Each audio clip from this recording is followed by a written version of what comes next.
I would say that was me. I would leave the actually. Alright, so the last section today we're focusing more on area, and then again we're going to see some irregular shapes. So it might not look like a shape that we know, but we can divide it up into rectangles or squares and circles, and then find the areas. So example 1 says you are designing a rectangular banner for the front of the school. The banner will be 4 feet wide and 7 yards high. Uh-oh. We have feet and we have yards. Got to convert. Okay, if you have different units, you must convert either them all to yards or them all to feet. Which one do you think we should do? You want to do it in yards? No, feet. Yeah. I would do feet. That means like take 7 feet. You mean convert the yards to feet? Yeah. Gotcha. So how many feet are in a yard? 3. Very good. So all we have to do is multiply this by 3. And we'll get, that is 21. So the banner is going to be 3 feet wide. No, 4 feet wide. Thank you. And 21 feet tall. And it says how much material will you need? So am I going to find the perimeter or the area? Area. So I'm saying how much total fabric do I need or material to make that banner? So this would be area, which the area for a rectangle yesterday we had base times height or length times width, whichever you prefer. And so we'll have 4 times 21, which will get me 84, and my units should be square units, so square.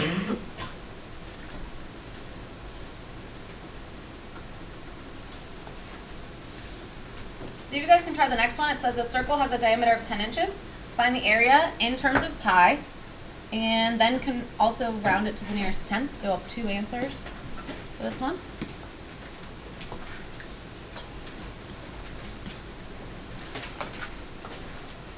If you forget your circle formulas, back from yesterday.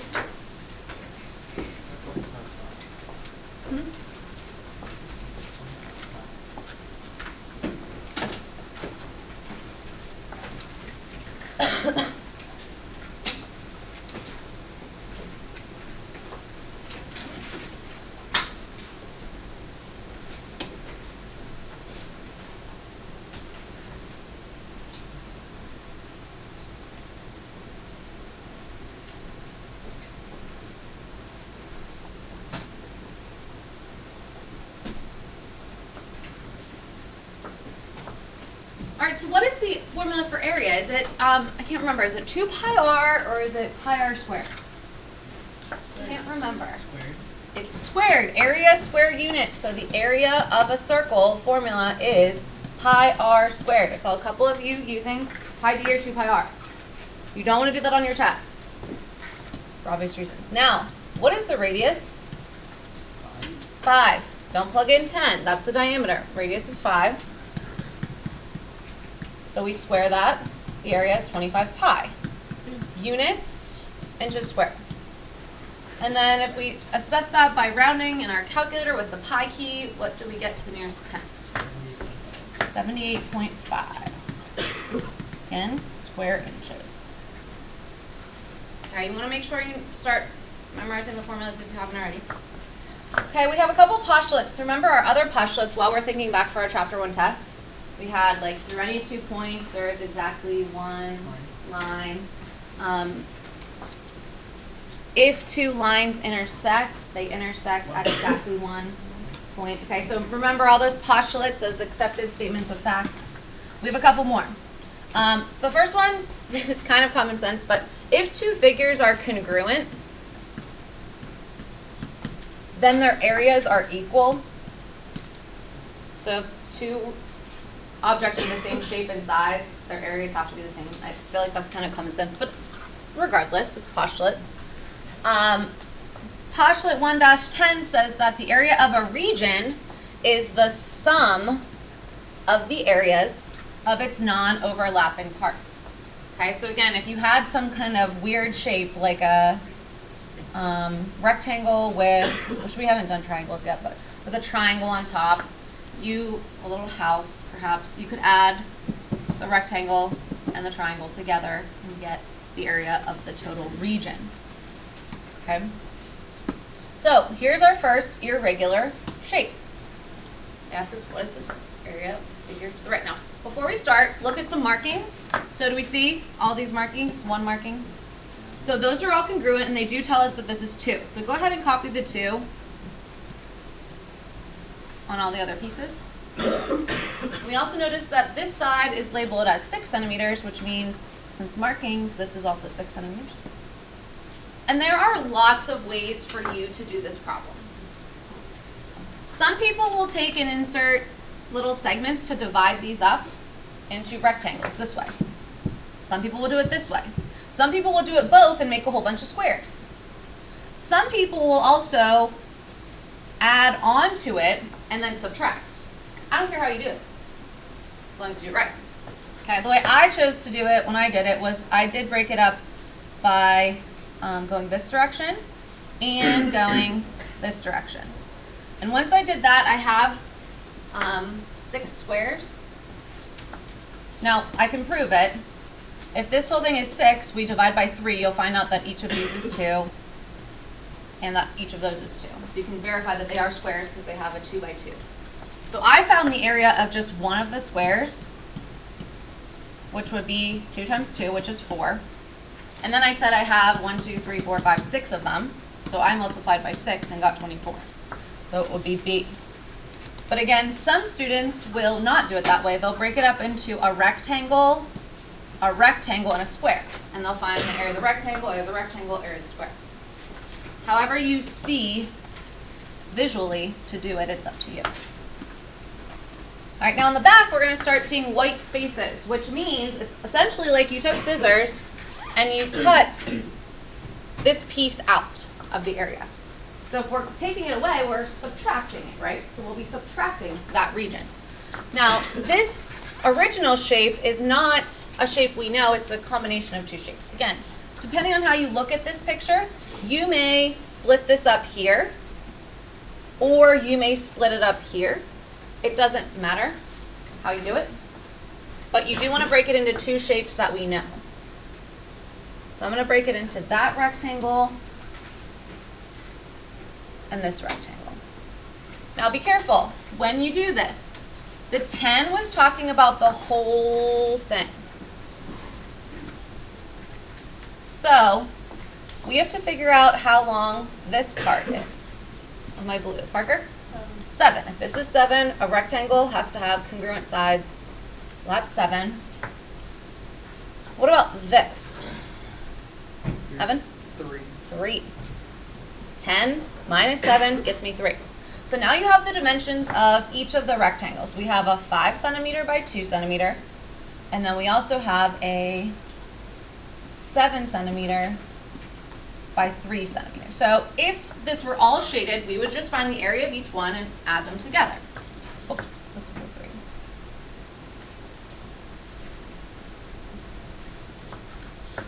So to find the area of a rectangle, we do length times width. So 5 times 3 is 15. I'll wait and do my units at the end.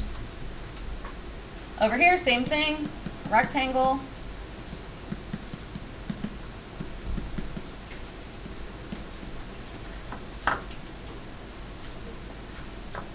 Now we're going to add those together, so we're going to get 36 centimeters. And that were if the whole thing were shaded.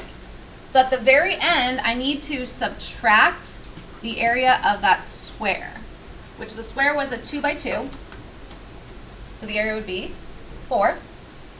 So 36 minus 4 will get me 32. And this should be, I should have had a squared on there, square centimeters, because we were talking about area. Okay, so make sure if you do see shaded and white areas, you know to subtract at some point. Now the last one we'll look at together is a little bit different just because it has algebra in it. So instead of getting a number as our answer, we're going to get an expression. So our final answer might be like 3x squared plus 2x plus 7 units. This would be an example of problem where they might tell you that You know, the width is 5 units longer than a third of the length or something like that. But they already plugged those things in for us. We just have to actually run the calculations. So who has like a general game plan of what we would do? What are we going to find the area of? What are we going to add or subtract together? Jack? On the whole area. Okay, so the area of the large rectangle? Yeah. Okay. Then you subtract. You would find the area of the white rectangle. Okay. And then subtract it. And you said we're going to subtract them. Perfect. Okay. So that's just our general game plan. So over here I'm going to find the area of the large rectangle, which has dimensions of 3x by x plus 5. Now this is called a monomial, this 3x. Does anyone remember what this is called? A binomial. If you see a binomial, you want to group it so that you remember to distribute or FOIL. Okay, same thing here. We have binomials and binomials. So the area of the large rectangle is length times width, which would be 3x times x plus 5. Again, I'm going to use my parentheses. If you put x plus 5 first, it doesn't matter which one you see is length.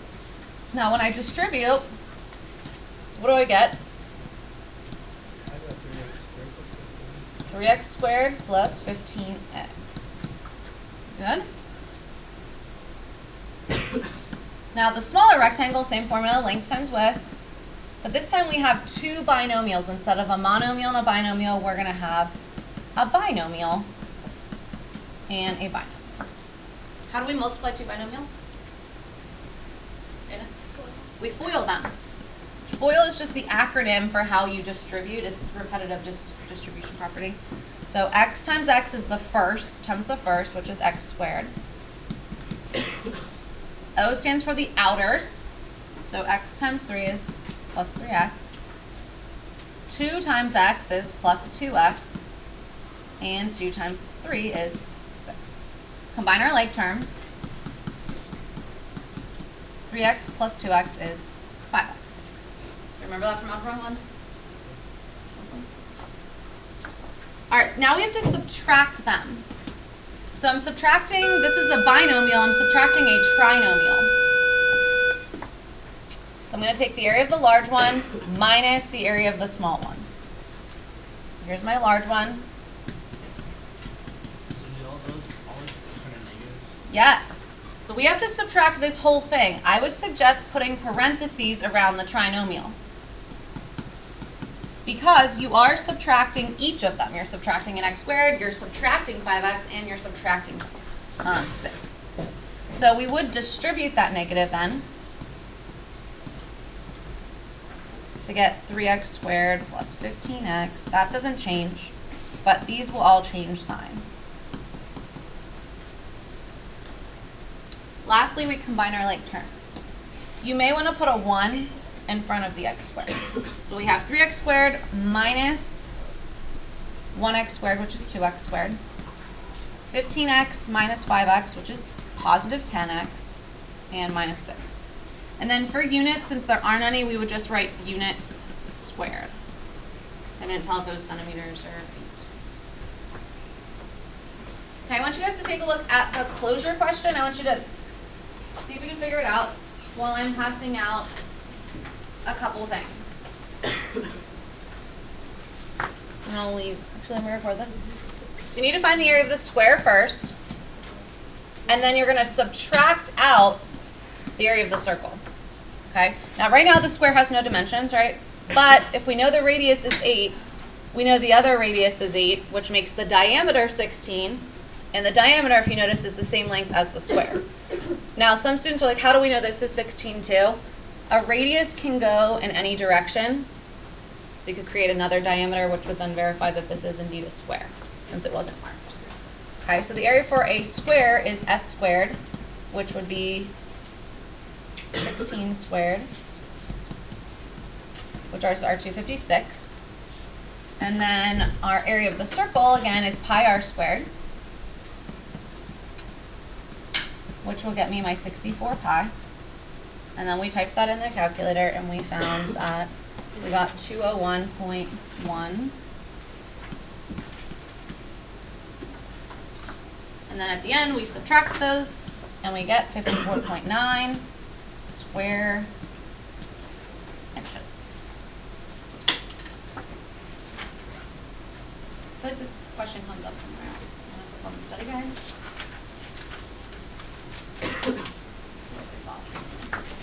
All right, you now know everything you need to know for chapter 1.